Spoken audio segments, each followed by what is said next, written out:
so don't go out and buy it. So did that for a year, jumping around. My last company before that was RCMS, which I had sold, and before that Versa Technologies, which we took public. So we took that from about 2 people, I don't know, it was like 800 at the end, 2 to 800 in like 2 years. Well, in the NASDAQ, so it was a good ride.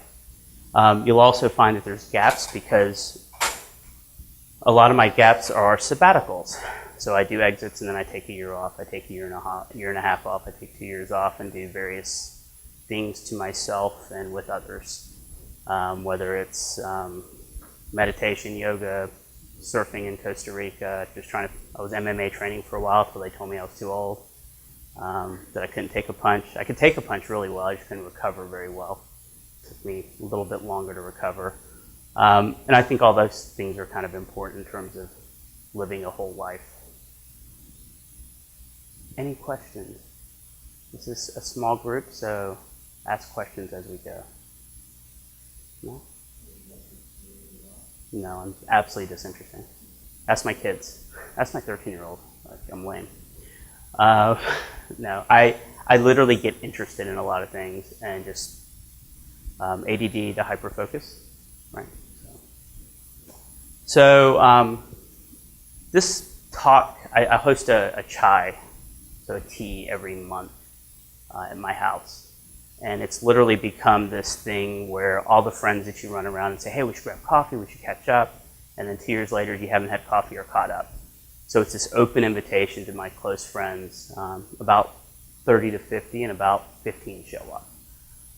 And it kind of came out of these conversations that we have. And we have amazing conversations, whether it's around technology, gender bias, which apparently I am, just all these things. We have lots of conversations about what's going on in our companies, what's going on in the world, what are we all doing different. And part of this kind of topic came up. And everybody's like, oh, you're going to mix religion into startup world. And I'm like, well, Hinduism isn't a religion, so that's not true, right? So, but it really started with this innovation cycle and this idea of innovation and this idea that we run through these cycles and everybody's trying to innovate. And my thesis is that most people don't even know what innovation is. I get a lot of tweets, mean tweets from corporate people because I've been on record. All the innovation centers you see at Coke and all those folks, there's zero innovation happening. Just look at the people that are there. They're zero qualified to do any kind of innovation. They're marketing employees to get young people to come work for their companies. Who wants, which millennial wants to go work for a hardware store? This many, right? So I've been pretty open about my view of who's innovating and who's not innovating, and it's my opinion clearly. So, but the idea was that really this idea of an innovation cycle, that it starts somewhere. And what I found curious was that you can't really talk about where innovation starts. It's just a cycle. And it related a lot to kind of Hinduism. I got this idea, there's a company in India called Reliance Industries. They're probably maybe as large as GE now. They own everything. And the 2 owners are the richest people in the world. And I was out with their chief strategy officer and he's like, yeah, we've been doing this stuff forever. It's reincarnation. It's Hinduism. Like innovation's not a new thing. I was like, hey, I'll take that from you. I'll borrow that. And it's really the idea of creation, maintenance, and destruction. And the simplest form of that is if you don't destroy things, there's only enough space. And think about it for yourself personally. You guys are probably running multiple projects, doing multiple things. Unless you get rid of something, you will never have space, mind share, time, money, all those things to focus on the things that matter, the things that are important to you. You can't do all the things, even though we try to. So Brahma being the creator, Vishnu being the preserver, and Shiva being the destroyer, right? And that's the roles, right? The roles are that everybody has in Hinduism in this situation. Everybody has a very specific role to play to keep things in balance, to keep things at par, to progress. Does that make sense? Please ask questions if you don't. And by the way, there's no test. Well, maybe. I don't know.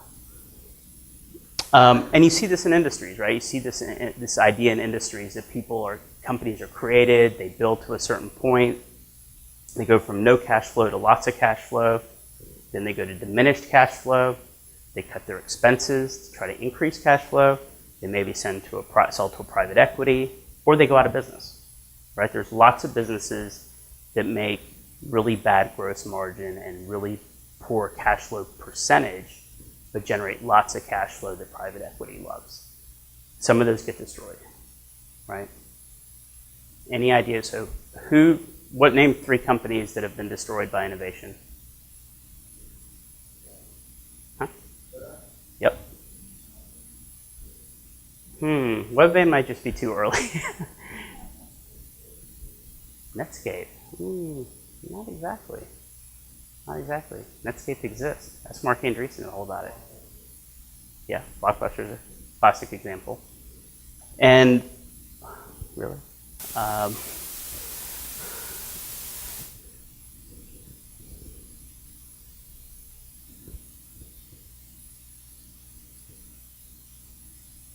One thing, so because it'll keep popping up.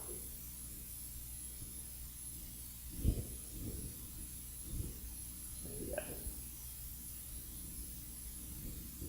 Okay, it's just going to keep popping up. I don't know.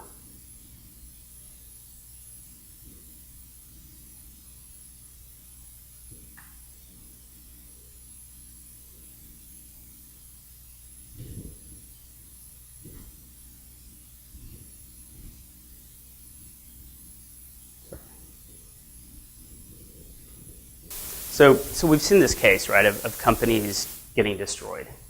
So I was at an innovation panel last week, which is always fun. So I had, to my left, I had the head of innovation for Georgia Pacific, and I had the head of innovation for Delta Airlines. You all view those companies as innovative companies? So the topic was, how should startups do business with these large companies? So I was very quick to say they shouldn't, they should destroy them. That's your job as a startup, is to put them out of business. It's your job, right? Put a bogey on them, put a bullseye on them, dismantle their organization, dismantle their customers, exploit them. That's what we do. Why play with them when you can exploit them? And the head of innovation for Georgia Pacific was like, wow, that's really, creative and collaborative. And I was like, we're not about collaboration. With entrepreneurs, we're about kicking you in the face. That's what we do. And he said, well, no, we're innovative. I was like, your innovation is killing trees. That's what Georgia Pacific does. You optimize the killing of trees and how often and how easily, and you create paper dispensers that allow people to pull lots of paper towels and kill more trees. That's your model. And to make 2 brothers rich. He's like, no, that's not true. We're doing innovation. I was like, well, Dyson came up with the Airblade. Why don't y'all have a competitive product? And he started to explain. I was like, oh, that's right. It doesn't kill trees. Right? Core mission is kill trees. That's how you monetize. They're in the timber business. They're worried about yielding more trees so they can kill more trees, right? That's their business model. And of course, Delta chimed in. It's like, oh yeah, we're innovative. I was like, you're a business that files bankruptcy every 20 years. That's a shared monopoly that is basically subsidized by the government. That's not even a real business. I wish I could get that deal. So all these companies are ripe for destruction, right? And that's what the core mission is. This idea of entrepreneur, if you're really good at innovate, doesn't mean you can go build a company. You can go build a B2B social media analytics tool and go sell it to sell it to Coca-Cola so they can make us all diabetic. That's awesome, right? Or you can actually build something innovative. And that's what we really focus on. So I've had this term about being pedestrian. We all, as entrepreneurs, find pedestrian problems. Oh, this doesn't work. Oh, I hate that. Or this is too expensive. Or this doesn't work well.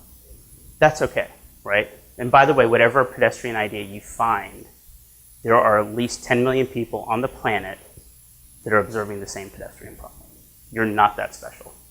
You're not observing a problem that's that special, right? Every startup I see in Atlanta, just about, there's a analogous startup in every major market, at least 3 or 4 of them.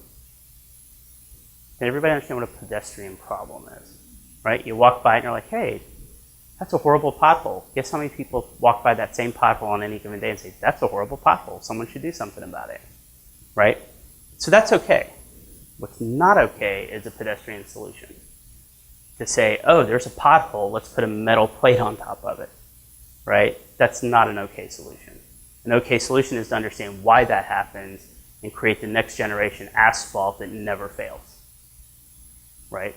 That's an interesting solution. No questions? Okay. So startups that fail startups fail for lots of reasons. Generally, they are not solving real problems, right? And if you look at the cycle with Hinduism, it's about a cycle, right? It's about the creation, maintenance, and destruction, and cycling through that concept.